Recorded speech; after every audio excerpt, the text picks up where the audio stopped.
tô tentando fazer nas lives reacts, conversas com vocês pra gente aproveitar melhor esse tempo, né? Então, hoje é só reacts, tá, pessoal? Esse vídeo aqui, eu achei muito legal. Alguém me recomendou, desculpa, eu esqueci quem foi. Eu vou botando numa lista, eu devia guardar nessa lista o nome da pessoa também, mas eu vou fazer que nem um Ancapsu e dizer comunista maluco 123 me recomendou esse vídeo. E esse vídeo aqui é do canal Visão em 360, não conhecia o canal, tá? Mas ele fez esse vídeo que se chama Adeus 01, a estratégia por trás dos chips de 3 níveis, e eu achei esse vídeo muito nerdola. Ele tá descrevendo num real baixo nível, assim, algumas coisas sobre como é que poderia funcionar um computador se eles não fossem construídos da maneira que eles são hoje, que é com binário. E eu não sei direito o que eu vou poder contribuir, mas a gente vai bater um papinho e olhar isso aqui. É um conteúdo um pouco diferente do que a gente traz no canal, mas é um assunto que tá muito bem representado nesse vídeo, ficou muito legal e eu gosto de conversar bastante, tá? O Gabriel disse que viu esse vídeo essa semana, então o YouTube, a gente tá todo numa bolha muito parecida do YouTube, tá? E é uma bolha que é ok, tá? Se ela estourar, não vai cair o mercado, não vai dar problema com a aposentadoria dos outros. Mas beleza, vamos nessa. E se a computação que move tudo ao seu redor estiver presa a uma escolha histórica que não era a melhor?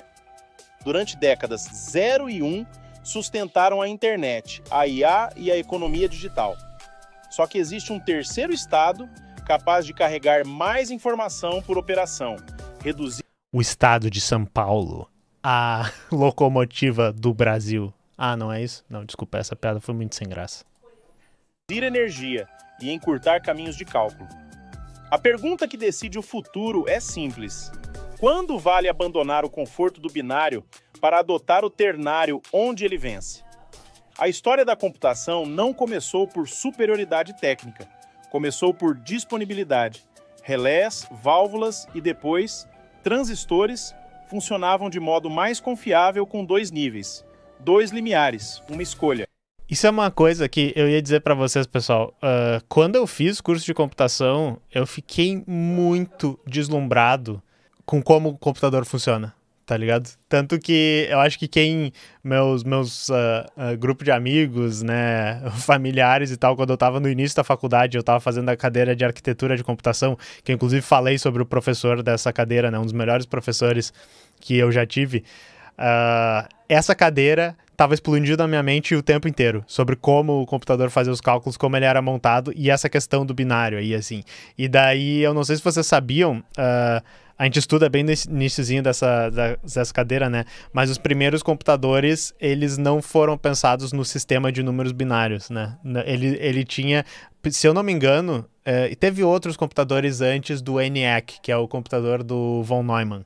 Que inclusive o von Neumann é o cara que dá o nome para a arquitetura de von Neumann, que é a arquitetura onde código e memória ficam no mesmo lugar. Eu espero que eu não tenha falado isso errado, mas enfim, eu tô tentando lembrar detalhes que vocês geralmente não usam no mercado de trabalho. Esse cara que criou o ENIAC, ou a equipe dele lá, e ele tinha 10 estados diferentes. Ele era em decimal, porque os nossos números são decimais, e eu acho que eles imaginaram que ia ser mais fácil ter um computador assim, mas o que esse cara vai explicar é mais ou menos como funciona usando o binário, né, e por que o binário é melhor. Eu acho que isso é que é interessante, ter 2 estados só para representar os números é melhor. O binário venceu por escala, não por exclusividade. O mundo construiu tudo em cima disso. Linguagens, compiladores, arquitetura, memória. Quanto maior a pilha, maior o custo de mudar. Só que a matemática não tem compromisso com a tradição. A base 3 é mais eficiente para representar números com menos dígitos em vários cenários e abre portas para operações aritméticas com menos passos. Em vez de gastar 2 transições para resolver algo simples, você passa a ter um terceiro degrau que encurta o caminho. Em hardware, isso significa fios que carregam mais informação por ciclo, menos comutação, menos ruído interno, menos calor. O conflito nasce aqui. O binário domina porque é previsível e barato de fabricar. O ternário provoca porque promete densidade e eficiência. O problema não é a teoria. O problema é o atrito de um ecossistema inteiro que fala apenas 0 e 1. Quando alguém fala em -1, 0 e mais 1, não está sugerindo uma moda. Está propondo mexer em décadas de convenções. E toda convenção protege margens, fornecedores e carreiras. É por isso que a melhor ideia técnica nem sempre chega primeiro. E é por isso que, quando chega, costuma chegar onde dói no bolso. A virada soviética que ninguém escalou. Antes dele entrar na União Soviética aí, né, que eu acho que é por isso que me recomendaram esse vídeo, eu não tava ligado que o cara ia falar da União Soviética. Isso é uma coisa muito legal que ele tá tentando explicar aqui, que é uma coisa que eu acho que a gente deveria falar mais nas faculdades de ciência, né? Que, enfim, a minha faculdade que eu fiz se chama Ciência da Computação, mas eu, sinceramente, eu trocaria o nome dela para alguma coisa tipo Engenharia Matemática. Eu acho que eu falei isso já num vídeo que eu falo sobre o meu tempo na faculdade. A gente não aprende a fazer, nem faz muita ciência na faculdade que eu fiz. Mas o que eu ia dizer, eu lembro, por exemplo, de ler Gênio Egoísta do Richard Dawkins, que ele é um cara muito assim, ciência e tal. Eu lembro de começar a acompanhar os vídeos do Pirula, né? Inclusive, eu espero que ele esteja se recuperando bem e tal. E a visão que eu comecei a ter de tipo, pô, eu sou um cara da ciência naquela época, me fez ter uma visão de que a ciência, ela avança incrementalmente. A gente vai pesquisando, a gente vai descobrindo, a gente vai criando testes melhores, a gente vai falseando mais, a gente vai criando mais hipóteses e melhorando o modelo do que a gente está estudando, e o conhecimento ele só cresce, né? O conhecimento ele é uma linha reta, ou talvez ele seja uma linha exponencial que ele vai crescendo, né? Só que uma das coisas que eu lembro que quando eu fui exposto a uma discussão muito interessante, até porque eu falei do Richard Dawkins, que é sobre quando muda, digamos, o entendimento sobre qual é a teoria mais aceita num campo, tá? E era uma discussão sobre o campo da genética, que tem, agora eu não vou lembrar o nome, se alguém for da biologia aí depois puder complementar, tem a teoria genética mais aceita hoje no mainstream, que é o que geralmente a gente vai aprender na escola, com algumas coisas a mais e tal, mais atualizadas, que é, por exemplo, um grande proponente disso é o Richard Dawkins, o livro dele é um clássico lá, explicando isso, muito bom realmente o livro. E existe uma escola mais nova que mistura umas coisas novas, que leva mais em consideração a questão do desenvolvimento. Eu tô tentando lembrar o desenvolvimento quando tá dentro do útero, as influências que pode ter, que são coisas extra o gene, assim. Eu esqueci o nome disso, mas não vem ao caso. O que me chamou a atenção nessa discussão é que os proponentes da genética antiga diziam o quê? Olha, a nossa teoria ainda explica e abarca tudo. Porém, essas coisas a mais, elas são pequenas extensões e pequenas coisas que a gente vai botar a mais, mas a nossa teoria ainda é a que serve mais. E a teoria nova, né, os proponentes do campo, não, a genética ela precisa ser expandida, a gente precisa de uma teoria nova, epigenética, obrigado, Harris, era exatamente isso que eu tava pensando. Tem essa teoria nova, nem sei se isso é mais aceito, se o pessoal tá falando, mas eu lembro de ler uma discussão na época que o pessoal tá dizendo, não, a epigenética ela é muito mais importante do que o pessoal que é proponente da teoria mais aceita hoje de genética dá importância. E isso era uma briga dentro da comunidade de tipo, qual é que vai ser a coisa que vai ser levada a sério? Será que a gente vai trocar, jogar fora várias das coisas que a gente assumia? Deve ser parecido com a física quântica e a física clássica, né? A matemática também tem... a matemática eu não sei, mas coisas a mais que a gente estuda na matemática, quando a gente estuda o teorema da incompletude do Gödel, também tem umas coisas que ele está falando sobre um sistema matemático maior que engloba o nosso. Mas o que eu estou querendo dizer sobre isso é que daí isso leva a uma discussão, e eu não lembro que autor faz isso, depois vocês vão ter que ver, não é super importante, de que o crescimento científico, na realidade, ele tem momentos de que ele meio que estagna, e daí a gente vai mudar a teoria, e daí talvez a evolução científica vai descer um pouco, vai ficar no mesmo patamar até que ela volte a crescer de novo, sabe? Então o crescimento científico, ele não é uma linha que está sempre subindo, ele é mais próximo de um caminho assim, sabe? E isso é uma coisa que eu digo que marcou muito pra mim, porque é tipo isso que ele tá falando. Olha, pessoal, seria muito melhor talvez a gente fazer um sistema ternário.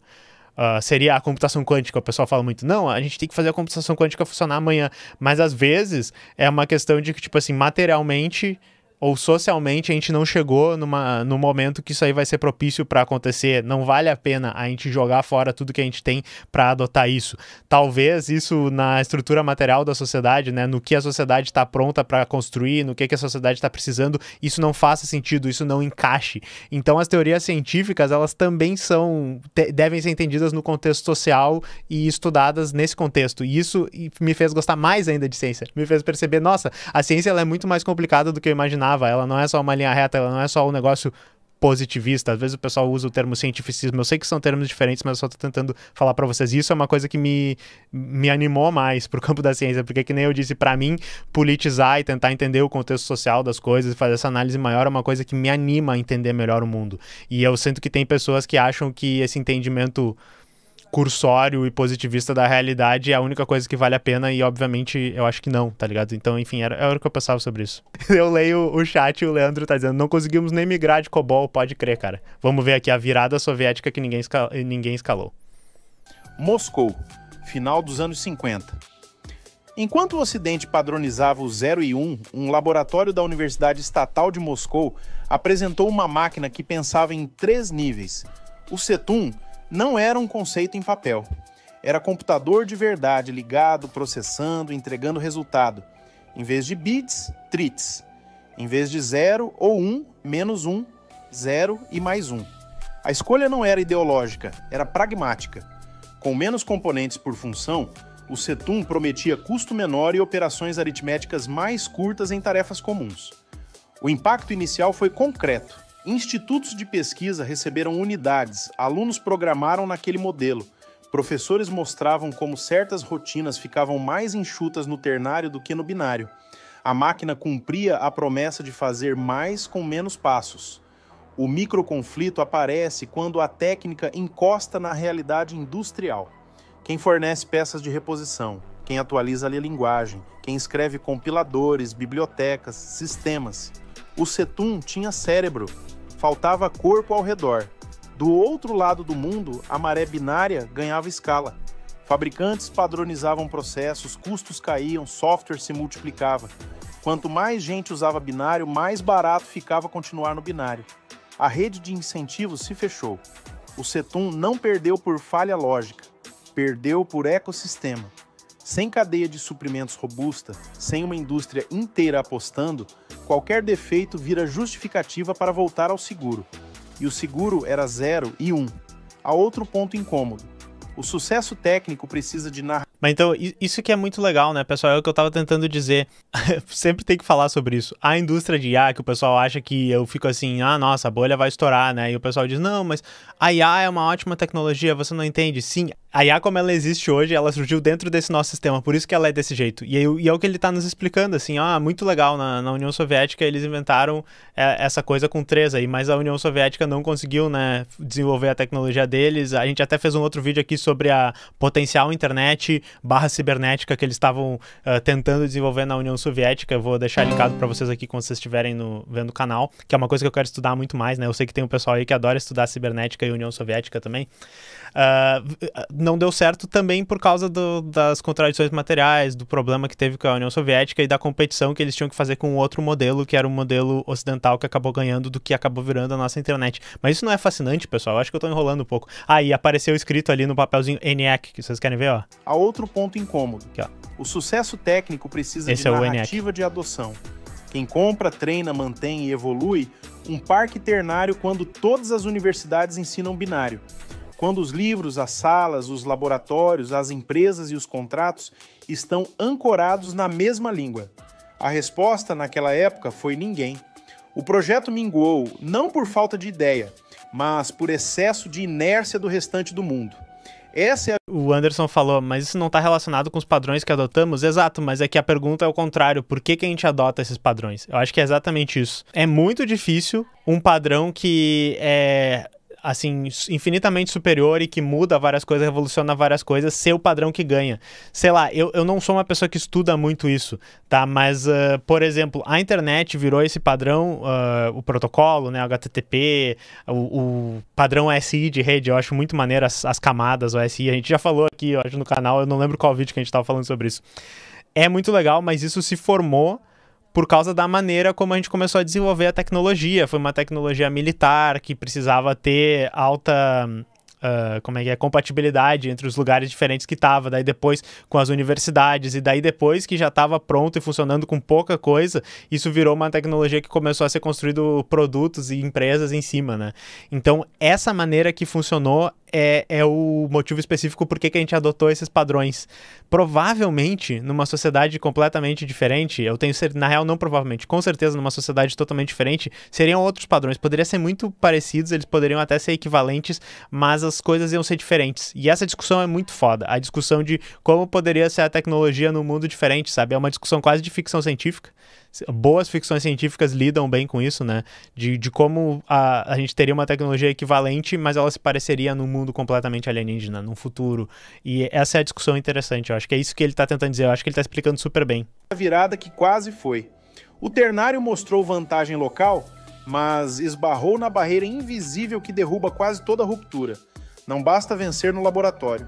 É preciso vencer na logística, no ensino, no suporte e no bolso de quem decide. Como funciona o terceiro estado? No binário, um transistor decide entre desligado e ligado com um único limiar. No ternário, a decisão é dupla. 2 limiares dividem a tensão em 3 faixas estáveis, que representam -1, 0 e +1. É isso que transforma um fio em portador de mais informação por ciclo. Onde cabia 1 bit, agora cabe 1 trit.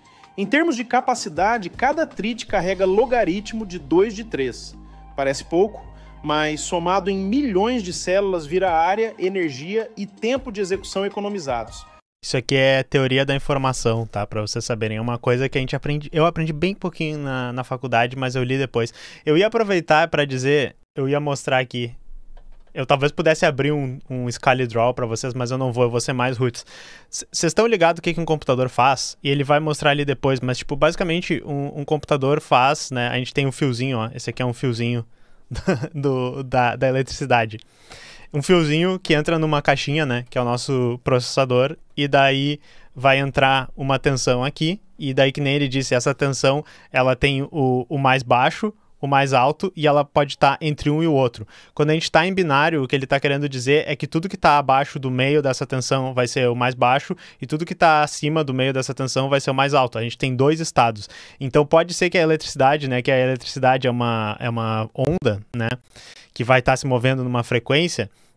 Quando a gente medir o valor que a gente tem da amplitude dessa onda, a gente vai saber o estado que ela tá. Quando a gente tem 2 estados, 0 ou 1, a gente vai ter esse ponto de corte ali, tudo que tá abaixo, tudo que tá acima, né, a gente vai fazer. Mas o que um computador é mesmo é que, digamos assim, vai entrar uma onda que ela tá alta, então ela vai entrar um 1 e vai rolar um cálculo aqui no meio e vai sair algo, né? Vou botar X, vai sair um desses. E o que define vai ser o que vai acontecer com essa onda aqui.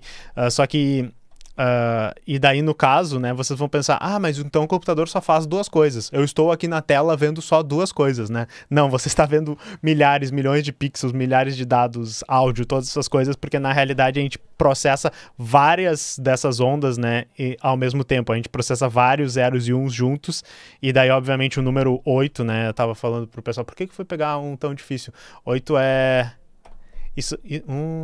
Isso aqui quer dizer 8 em binário, tá? Então, digamos, a gente vai ter uma coisa dentro do computador que entra o número 8 e sai o número... Mau exemplo, eu vou usar 8 bits aqui. Entra o número 8 em binário e vai sair o número 16 em binário. O que aconteceu aqui? 16 em binário. O que aconteceu aqui? Uma multiplicação por 2, por exemplo. Essa caixinha aqui é a operação matemática que está acontecendo. É assim que o computador funciona. Com o trinário, né, ou ternário, que nem o pessoal fala, eu gosto do trinário também, que o pessoal estava falando, a gente não vai ter só 0 e 1, a gente vai ter 0, 1 e 2, e daí é dividido daquela maneira que ele estava falando lá. Por que a gente não faz isso o tempo inteiro? Eu acho que ele explica. A aritmética também muda.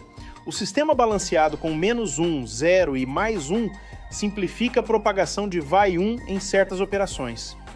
Em somas pequenas, a necessidade de carregar para a casa seguinte diminui e alguns circuitos ficam menos profundos. Isso corta camadas lógicas e reduz comutação interna.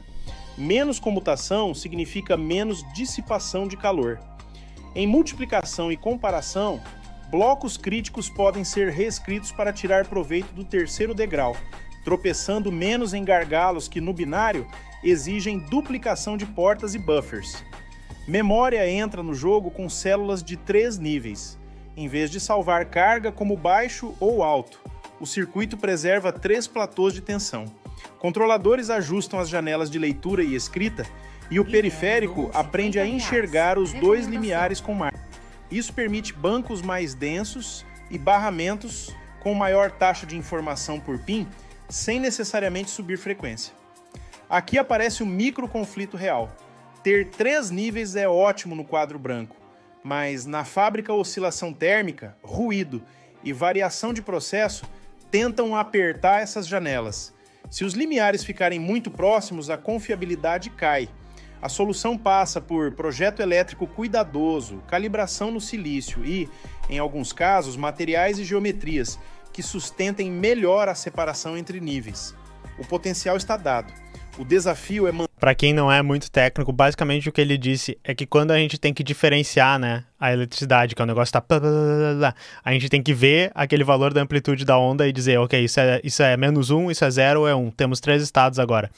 Isso faz o circuito ser muito mais propenso a ruídos, outros problemas, e então o projeto do circuito é completamente diferente. É um dos motivos que ele está dizendo que é mais fácil hoje e a gente domina melhor a criação dele em binário, tá ligado? É um dos motivos.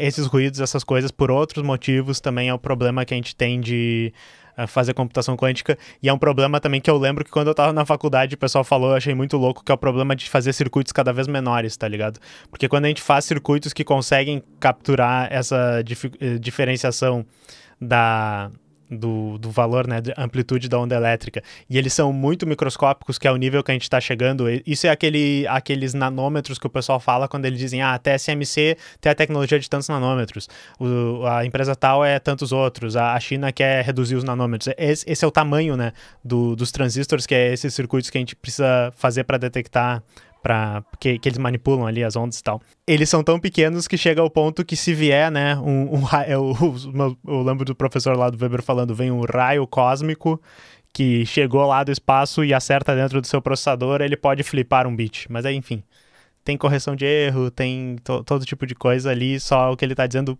no ternário, muito mais difícil fazer isso. Manter distância suficiente entre -1, 0 e +1, quando o mundo físico tenta bagunçar a leitura.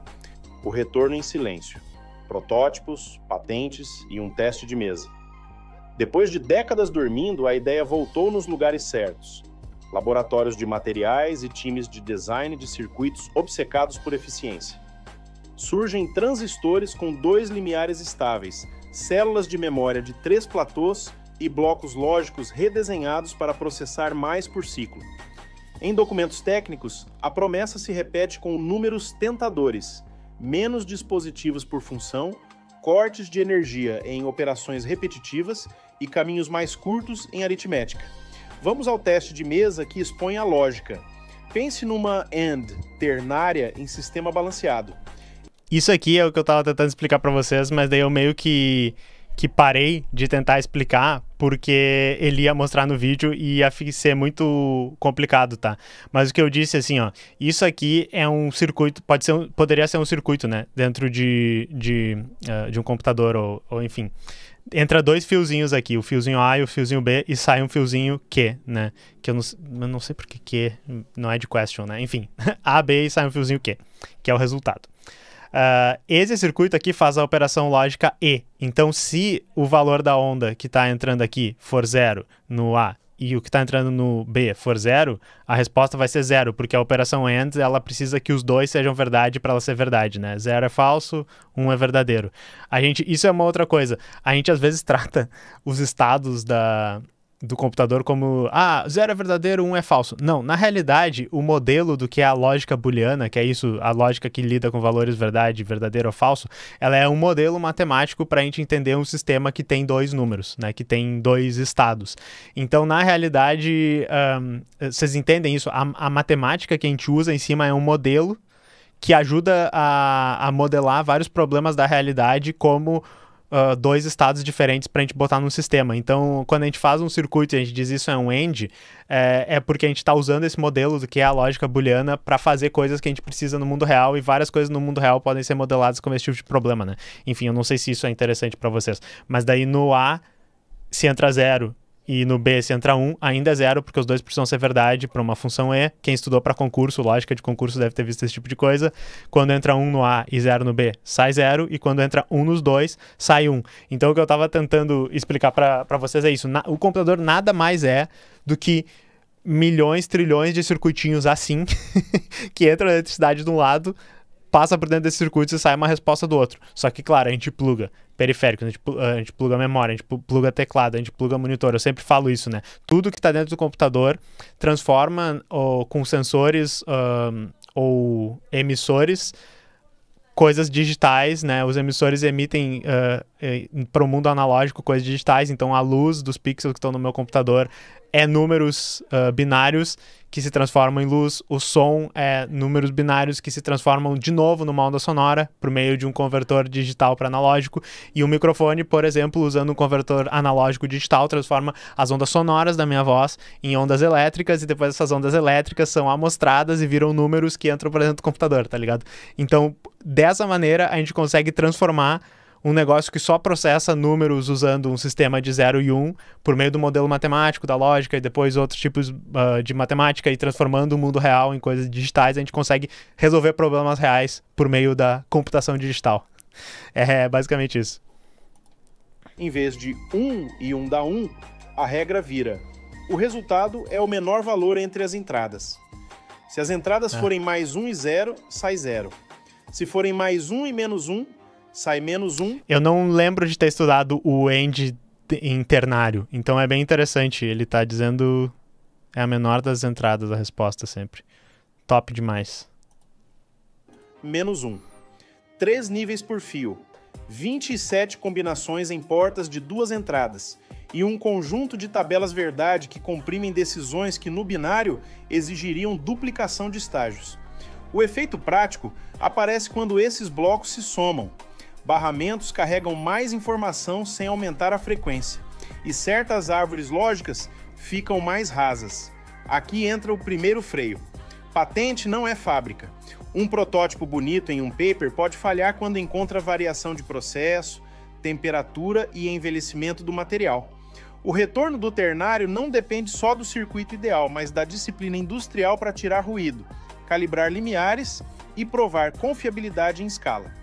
O pedágio da realidade. 3 níveis no quadro branco. No silício, quem manda é o ruído. Quanto menor a geometria, mais estreitas as janelas de tensão. Isso que eu estava dizendo, quando fica pequeno o circuito, até um pequeno ruído que era ignorável num nível maior atômico começa a prejudicar teu circuito, e daí o projeto tem que ser melhor, talvez não possa rodar tão rápido, todo esse tipo de coisa. Um detalhe chato aparece: drift térmico. Em operação contínua, a temperatura sobe, o limiar migra e o espaço entre menos 1, 0 e mais 1 encurta. O projeto elétrico precisa abrir margens sem perder densidade. Calibração on-chip, autoteste em boot, correção adaptativa. Tudo isso custa área e tempo de engenharia. O ganho líquido só existe se o circuito ternário ainda entregar mais por watt depois de pagar esse pedágio. Vamos ao mini case. Data center com 10.000 GPUs, consumindo 300 watts extras por placa só para movimentar tensores e somatórios internos. Em um bloco específico de acumulação, a versão ternária corta 18% das comutações e reduz 8% da energia desse estágio. Parece pouco, mas esse estágio roda bilhões de vezes por treino. Ao fim do mês, a conta elétrica cai centenas de megawatt-hora. O retorno não vem de trocar tudo, e sim de atacar gargalos onde o terceiro estado encurta caminho. É cirurgia, não reforma. Como isso chega ao usuário sem derrubar o ecossistema binário? A via realista é híbrida. IP blocks, ternários encapsulados atrás de interfaces padrão. Por fora, PCI Express, CUDA, RO-COM, a mesma pilha. Por dentro, umas poucas bibliotecas chamam kernels, que falam -1, 0 e mais 1. Compiladores marcam trechos candidatos, toolchains fazem scheduling para esses blocos e o restante segue igual. O sistema operacional nem precisa saber, quem sente é o medidor de energia. Prova de fogo, confiabilidade em campo, ciclos térmicos, envelhecimento, radiação de fundo e variação de processo. O ternário passa se mantiver distância entre níveis depois de milhares de horas. Monitoramento em tempo real, lê margens, reconfigura limiares e isola células instáveis. Se a taxa de erro corrigida ficar abaixo do alvo e o ganho por watt permanecer, o bloco sobrevive. Se não, volta para a bancada. O conflito final deste capítulo é direto. A teoria promete, a fábrica cobra. A pergunta que decide investimento é se, depois de calibrar, testar e encapsular, ainda sobra vantagem suficiente para convencer quem paga a conta. onde a matéria muda o jogo. Então vocês perceberam, ele disse, em teoria daria para melhorar muito a performance, se na prática não melhorar, não vale a pena usar, mas o que é muito louco, né, o que é muito foda é que ele tá dizendo, do jeito que a gente tá usando o GPU, e por isso que ele deu o exemplo do data center, ele falou do data center que tá processando IA ali, da maneira que a gente tá usando isso, uma melhoria de 10% é uma melhoria absurda, né? Uma melhoria de 50% é uma melhoria absurda e muito, muito, muito absurda. Então, talvez valha a pena fazer isso. E é uma coisa, eu queria pegar o comentário que o Gabriel Figueiredo falou aqui, porque eu acho que é exatamente, ele respondeu um pouco baseado no que tu falou aqui. Ele disse assim, é tipo se pensar bem, o PC é um monte de camada de gambiarra em que cada ano se cria uma arquitetura com mais gambiarra para resolver problemas anteriores. Eu não vou usar o termo gambiarra, eu vou usar o termo abstração. Isso é uma das coisas mais poderosas que a gente tem na arquitetura de computador e na arquitetura de software, de novo. A abstração quer dizer o quê? Eu assumo, né, que o nível mais baixo, que eu não entendo, que eu estou dependendo de coisas que existem ali, ele vai funcionar. Eu assumo as entradas dele e assumo as saídas. Eu sei que se ele deve estar fazendo um cálculo, né, de A mais B, quer dizer que se eu colocar A e se eu colocar B, o resultado vai ser C, vai ser a soma dos dois ali no final. Não importa como ele faz isso. E o que ele estava dizendo é isso também. Talvez o que dê para fazer seja criar partes de sistemas que vão poder ser usadas no cálculo ternário, então tu vai ter GPUs específicas que funcionam com ternário, e daí quando tu estiver rodando código, vai ter algum sistema que sabe, isso aqui pode ir para a GPU ternária, porque ela consegue fazer esse tipo de cálculo, né? E daí ele disse, até o compilador pode fazer isso, a toolchain pode fazer isso. Então isso faz bastante sentido, porque eu acho que um dos grandes problemas que seria, vamos migrar toda a computação para ternário. Provavelmente vários dos softwares que a gente tem não iam funcionar, tá? Ia ser completamente diferente a lógica. Eu nunca pensei em fazer um programa em ternário, tá ligado? Ou a gente precisaria de uma camada de tradução, ou a gente pelo menos precisaria recompilar tudo, ou a gente precisaria talvez ter, né, uma tradução, uma compilação em tempo real. Ia ser muita coisa para fazer. Ia criar muito emprego na área da computação. Se já não é uma área que sabe, tá faltando emprego, a gente ia criar um monte, mas daí será que vale a pena isso? Talvez, né, por causa dessa corrida pela IA e tal, se né, não estourar a bolha, se o pessoal quiser continuar aumentando a performance, o pessoal tenha que ir para esse caminho mesmo. Por isso que eu achei maneiro também esse vídeo. Ele tá falando sobre uma situação de agora, não é só um negócio totalmente desconectado. Quando o silício aperta as janelas de tensão, materiais com física mais ajustável viram aliados. Grafeno e nanotubos de carbono permitem modular o ponto de comutação com dimensões e dopagens mínimas, criando 2 limiares estáveis sem inflar a energia de chaveamento. Em vez de forçar o ternário no silício clássico, você projeta o dispositivo para nascer com 3 platôs de operação bem separados.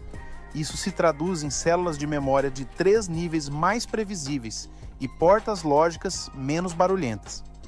Em protótipos com nanotubos na casa das dezenas de nanômetros, blocos aritméticos mostraram redução de profundidade lógica e comutação. O que interessa não é o recorde de laboratório, e sim a repetibilidade, variação de processo menor, ruído contido e estabilidade térmica melhor do que no silício puro. Se a janela entre -1, 0 e +1 se mantém larga em lotes diferentes, o berço de fábrica deixa de ser o vilão. O microconflito aparece no supply chain. Produzir grafeno e nanotubos com uniformidade industrial, integrar em linhas de front-end, garantir compatibilidade com interconexões e dielétricos existentes. É engenharia de materiais, não só de circuitos. O ganho do ternário depende de uma cadeia que consiga entregar milhões de dispositivos com o mesmo comportamento. Sem isso, a economia de energia no papel não fecha na planilha de quem fabrica. O motivo econômico que não dá para ignorar. A conta de energia da IA não é um detalhe, é o produto. Treinar um modelo grande custa milhões e consome megawatt-hora, que explodem o OPEX do data center. Quando você reduz comutação em blocos críticos, corta na fatura e libera orçamento para mais iterações por trimestre. É aqui que o ternário ganha tração, não como revolução ideológica, mas como redução de custo por inferência e por treino. Pense em um pipeline de atenção com gargalos em acumulações e comparações. Se um bloco ternário entrega a mesma acurácia com 10 a 20% menos energia nesse trecho, o ROI aparece na primeira linha do Excel. Isso não exige abandonar o binário, exige trocar tijolos estratégicos dentro do mesmo prédio. Quem opera nuvem privada sente antes. Quem vende computação como serviço transforma a economia de watt em margem. E quem pesquisa modelos passa a treinar mais vezes com o mesmo teto de energia. O microconflito é político. Fabricantes querem padronização, clientes querem custo menor agora. Se o fornecedor atrasar, os grandes consumidores pressionam por iPaaS híbridos, pedem roadmaps públicos e atrelam contrato a metas de eficiência. Quando a energia vira restrição de negócio, o terceiro estado deixa de ser curiosidade e vira requisito.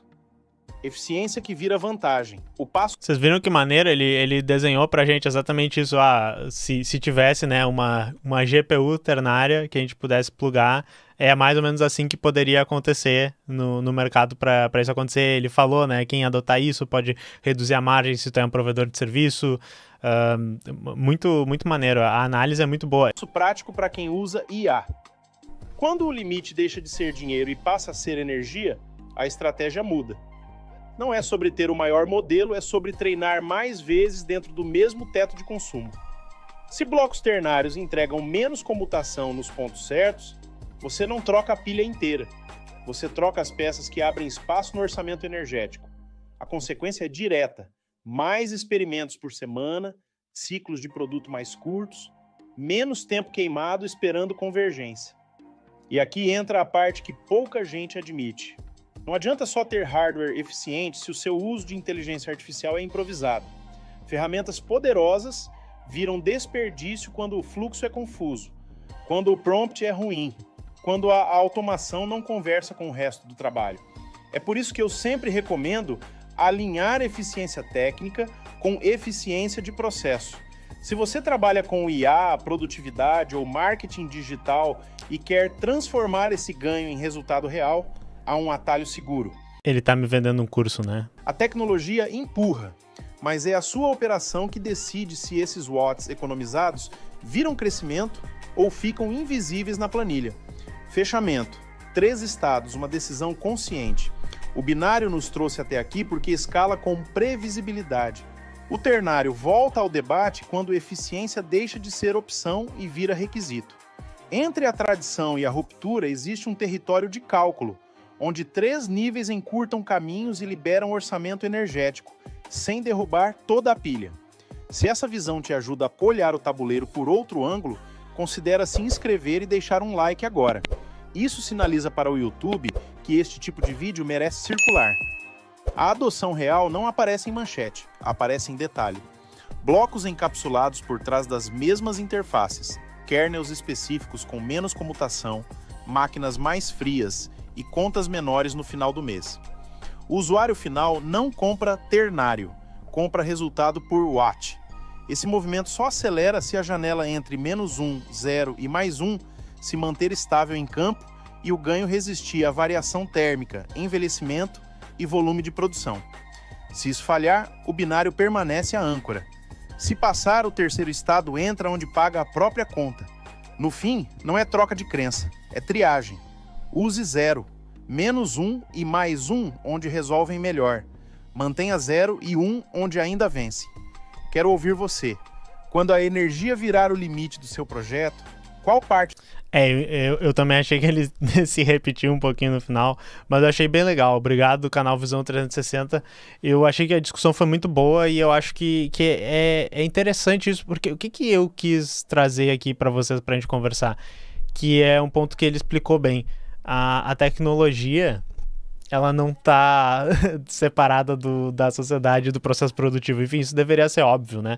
Mas é que às vezes as pessoas tratam a evolução tecnológica, a IA, como se fosse essa coisa etérea que a gente busca porque a gente gosta do avanço científico e que a gente quer ver qual é que é. E ele, tipo, explicou, se a tecnologia não tiver razão para existir na produção, né, das coisas que a gente precisa hoje, ela não vai existir.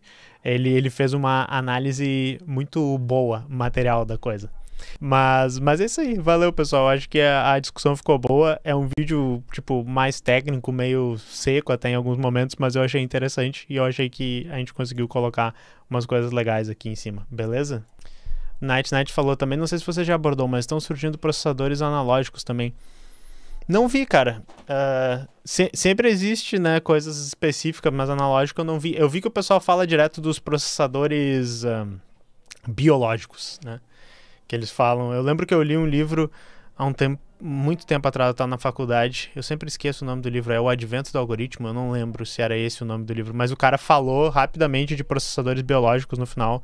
E eu fiquei todo, caralho, explodiu minha mente. Mas o pessoal tá pensando em fazer isso agora. Porque para algumas dessas coisas que a gente quer fazer de rede neural e tal, meio que faz sentido, né? Mas eu não sei direito como é que funciona. Vamos finalizar aqui. Nos vemos na próxima. Falou e tchau!